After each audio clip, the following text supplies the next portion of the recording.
È chiuso da ieri sera per Covid l'Eurobrico di Via della Zuecca a Feltre. Il caso è stato confermato dall'esito positivo del tampone cui è stato sottoposto un addetto del negozio, che ha fatto scattare immediatamente l'indagine epidemiologica disposta dal Dipartimento di Prevenzione di ULSS Dolomiti.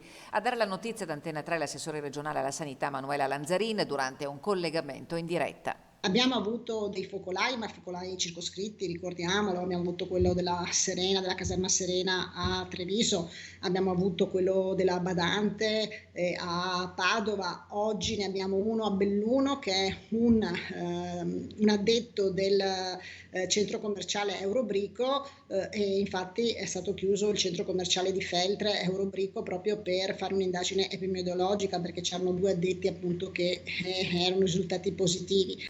Sorpresa tra i clienti che stamattina si sono trovati di fronte a un cartello che indica la chiusura del negozio per ragioni non specificate. Tutti i contatti stretti dell'addetto risultato positivo al Covid-19 sarebbero già stati individuati e sottoposti a quarantena fiduciaria. Il Dipartimento di Prevenzione di ULSS Dolomiti ha informato dell'accaduto il sindaco di Feltre Paolo Perenzin e ha invitato in via precauzionale la direzione di Eurobrico a chiudere il punto vendita sino a quando non sarà completata l'indagine epidemiologica.